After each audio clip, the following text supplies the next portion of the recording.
करें महादेव के मंदिर में पहुंचकर दो प्रश्न। शिव के मंदिर में केवल जाकर जल नहीं चढ़ाना है, शंकर जी के मंदिर में बैठकर अपने बाबुल से, कौन है वो? आपका पिता, आपका बाबुल, मेरा बाबा, मेरा पिता। शिव के मंदिर में जब भी जाना तो ये सोच कर जाना कि आप किसी दूसरे के दरवाजे पर नहीं जा रहे हो, अपने मायके में जाकर अपने पिता से बात करने के लिए जा रहे हो, अपने पिता के पास। जब शिव के पास जाओ तो दो प्रश्न तुम्हारे भी होना चाहिए देवराज जैसे। देवराज ने दो प्रश्न महादेव से किए। पहला प्रश्न देवराज ने कहा, मैंने कोई पुण्य नहीं करा बाबा, मैंने कोई अच्छा कर्म नहीं करा बाबा, मैं तो ब्राह्मण कुल में जन्म लेने के बाद भी मैंने चोरी करी बाबा, पर ऐसा मैंने करा क्या जो बाबा तूने मुझे अपने नंदी पर बिठाकर कैलाश धाम की यात्रा करा दी? प्रथम प्रश्न है। आज आप भी विचार करना, हमने कौन सा पुण्य करा? शंकर जी का गंगा के घाट पर बैठकर विचार करना। दो प्रश्न आपके भीतर होना चाहिए जो देवराज के भीतर थे। मैंने कौन सा पुण्य करा था जो प्रयागराज में त्रिवेणी के संगम पर, कोई टेंट में नहीं, कोई पंडाल में नहीं, कोई खाल में नहीं और कोई ग्रुप में नहीं, घाट पर, त्रिवेणी के घाट पर बैठकर, रज में बैठकर और गंगा यमुना सरस्वती के संगम पर शिव पुराण सुनिए। कौन सा पुण्य था मेरा? कौन सा पुण्य? आज सत्य बात कहे ना, इंद्र देवता को भी जलन हो रही होगी। आज इंद्रदेव को भी जलन हो रही होगी, ईर्ष्या हो रही होगी इंद्र देवता को। भरोसा नहीं, कल आनी जा, इसका क्या भरोसा? ईर्ष्या हो, बरस जाए, उसका क्या ठिकाना?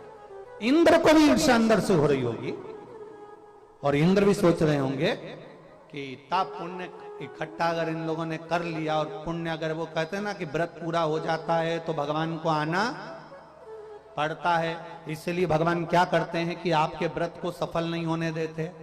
एकादशी का व्रत है, सोमवार का व्रत है, पशुपति व्रत है, तुम कहते हो मेरे को ये नहीं खाना, मेरे को वो नहीं खाना, पर व्रत वाले दिन तुम्हारे को भगवान इतना गुस्सा दिला देता है, इतना गुस्सा दिला देता है कि तुम्हारे मुंह से अपशब्द निकल जाता है और फिर तुम्हें वो कथा याद करना चाहिए विक्रम और बेताल की, तू बोला मैं चला।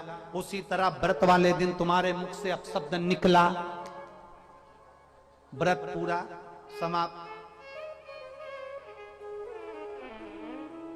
इसीलिए बहुत सोच समझ के व्रत करो। व्रत करो तो इतना याद करो कि हमें आड़ा टेढ़ा नहीं बोलना। कोई कितनी भी गाली दे देना, उस समय पे मुंह में साबूदाने की खिचड़ी धर लो पर बोलना। कोई कितना अंदर गुस्सा भी आ रहा है ना तो अपने आप को बोलना नहीं, बोला व्रत समाप्त। बोलना क्या किसको रोइए, जम के बोलो जरा, क्या किसको रोइए? आग लगे बस्ती में, अलमास आनंद में।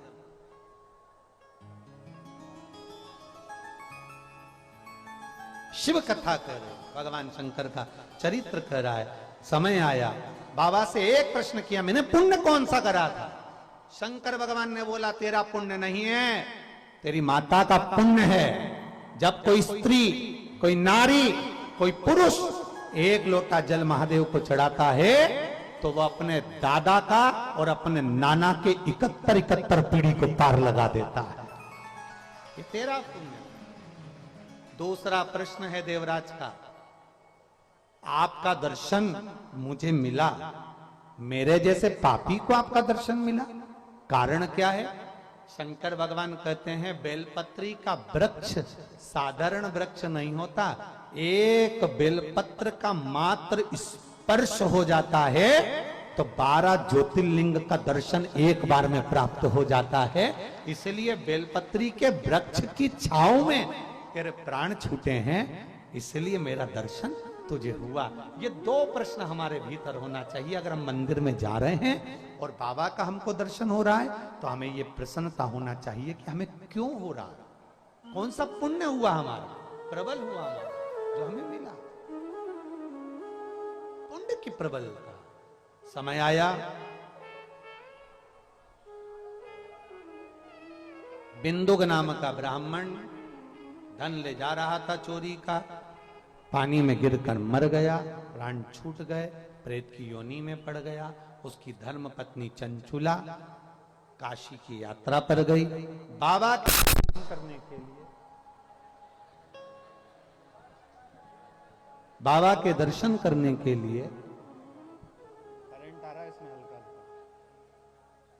हल्का सा करंट है। बाबा के दर्शन करने के लिए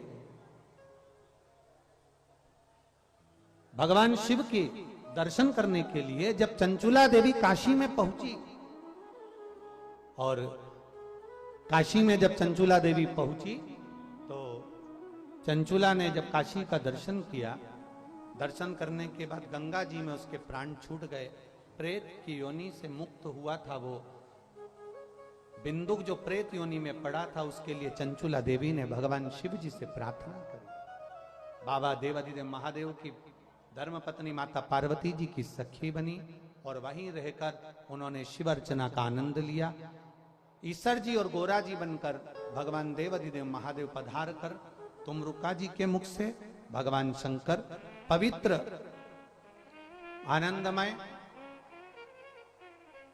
शिव महापुराण की कथा को श्रवण करते हैं। चारों तरफ आनंद समाहित होता है। बिंदुक कथा को सुनते हैं बड़े भाव से। आज कथा का जो पहला दिवस है कितनी बजे से चल रहा है? 1 बजे से 4 बजे, 2 दिवसीय कथा है। मेरा प्रयागवासियों से,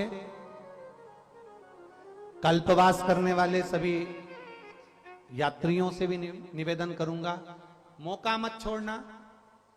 कथा पंडाल के सम्मुख में पहुंचकर भगवान शिव की कथा को अवश्य श्रवण करना। कल भी अपन 1 बजे से 4 बजे तक भगवान कथा का, शिव जी के पवित्र चरित्र का स्मरण करेंगे और अपने जीवन को सार्थक बनाएंगे। ये कथा 12 और 13 तारीख को प्रयागराज की पवित्र भूमि पीपा नंबर पुल 1, पीपा नंबर पुल 2 गंगा घाट पर चल रही है। सतुआ बाबा सेवा शिविर, सतुआ बाबा जी की ओर से यह कथा का आयोजन रखा गया है, जिस कथा को 2 दिवसीय यहाँ चलेगी। उसके बाद में कथा 14 तारीख से कुशीनगर में प्रारंभ होगी 2 बजे से 5 बजे तक। तो बड़े भाव से आशीष क्या बोलना है?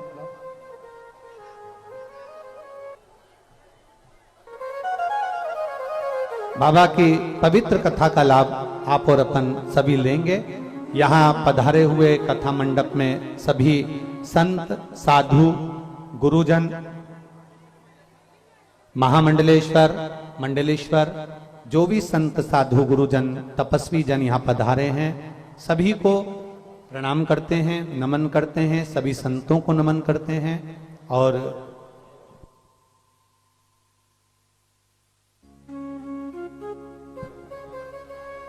सभी संत, साधु, गुरुजनों को नमन करते हुए, प्रणाम करते हुए आज कथा का प्रथम दिवस यहाँ विराम ले रहा है। मैं आरती प्रारंभ होगी। सभी का कहना था सतुआ बाबा जी कि गंगा जी के घाट पर कथा हो रही है तो दोनों दिन आरती का दर्शन हमको आस्था पर हो। तो मेरा निवेदन है आस्था चैनल वासियों से भी कि 2 दिन जो आरती हो उस आरती का पूरा दर्शन प्रयागराज की इस पवित्र भूमि से, गंगा के घाट से शिव जी की आरती का दर्शन सभी को हो, यही भाव रखता हूं। हर हर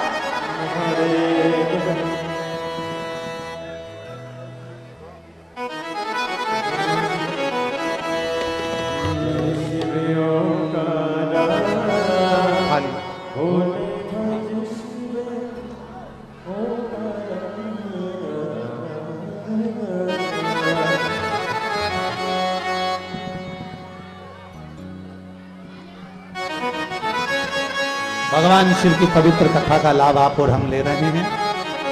सभी बड़े भाव से आनंद से अपने अपने जगह पर खड़े होकर